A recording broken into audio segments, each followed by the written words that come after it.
पश्चिम बंगाल के मुर्शिदाबाद में टीएमसी विधायक जीवन कृष्ण साहा के खिलाफ ईडी की कार्रवाई हुई है। आज ईडी ने छापेमारी की है। इस दौरान विधायक ने अपने घर से कूदकर भागने की कोशिश भी की और ईडी अधिकारियों ने उन्हें दबोच लिया और गिरफ्तार भी कर लिया है। और देखिए, हम आपको तस्वीरें दिखा रहे हैं कि ईडी जब लगातार इनको गिरफ्तार करके ले जा रही थी टीएमसी के विधायक को, ये उस समय की तस्वीरें हैं। घर से कूदकर भागते हुए दिखे ये विधायक। ईडी ने इन्हें शिक्षा भर्ती घोटाले के मामले में गिरफ्तार किया है। इस मामले की जांच ईडी के साथ साथ सीबीआई भी कर रही है और घर से कूदकर भागते हुए विधायक को धर दबोचा गया ईडी के द्वारा। जीवन कृष्ण जो चोर है, उनका आचरण से ही प्रमाण हो गया। इसके पहले भी वो ऐसे किए थे, तो एक करने का बात तृणमूल कांग्रेस का उचित था, उनको पार्टी से निकाल देना। लेकिन तृणमूल कांग्रेस नहीं किए। किसको निकालेंगे? सारे तो चोर है, ऊपर से नीचे तक सारे चोर है। जो निकालेंगे वो भी चोर है, तो किसको निकालेंगे? तो इससे स्पष्ट होता है ये लोग कितना दुर्नीति किया। और ये लोग जो शिक्षा क्षेत्रों में भी इन लोग बड़ा घोटाला किया, तो इसका स्पष्टीकरण फिर एक बार हो गया। तो हम लोग सब चाहते हैं ऐसा जीवन कृष्ण का माफिक जितना लीडर है सबको गिरफ्तार करके कड़ी से कड़ी शास्ति का बंदोबस्त हो। ये बंगाल का सारे जनता का चाहत है। और देखिए, हम आपको तस्वीरें दिखा रहे हैं उनके घर की। जब ईडी की तरफ से रेड की गई तब जीवन कृष्ण साहा अपने घर से भागते हुए दिखे और ईडी के अधिकारियों ने उन्हें पकड़ा, दबोच लिया और उसके बाद उन्हें गिरफ्तार करके वहां से ले गए। हम आपको तस्वीरें दिखा रहे हैं कि कैसे लगातार ईडी जब इस मामले में इन्वेस्टिगेट करने के लिए जब जीवन कृष्ण साहा के घर पहुंची तब वो भागने की कोशिश कर रहे थे।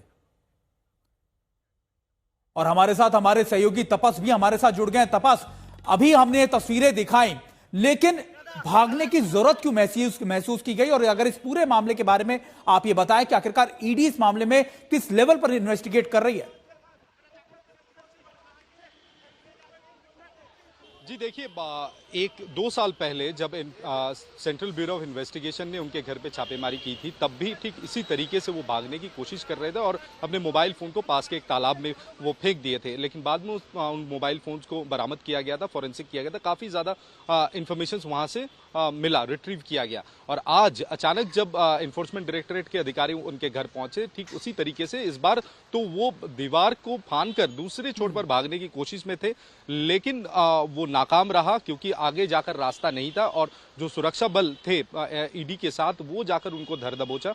फिर उन्हें अपने कमरे में लेकर आया गया और उसके बाद उनसे पूछताछ की गई और ये कहा जा रहा है कि वो कोऑपरेट नहीं कर रहे थे और इसी वजह से उन्हें हिरासत में लिया गया और उन्हें कोलकाता लेकर लाया जा रहा है। तमाम जो मामला है ये शिक्षक भर्ती घोटाले को लेकर है। पहले सीबीआई ने जांच किया था, उसके बाद तकरीबन 1 साल तक जीवन कृष्ण साहा वो जेल के अंदर बंद थे और उसके बाद उन्हें बेल पे रिहा किया गया। और इन्फोर्समेंट डायरेक्टरेट जो मनी ट्रेल है, जो पैसों का लेन देन है, उसकी जांच पड़ताल में उतरी है और जो पीएमएलए के तहत ये पूरा जो इन्वेस्टिगेशन है, जो तहकीकात है, वो किया जा रहा है।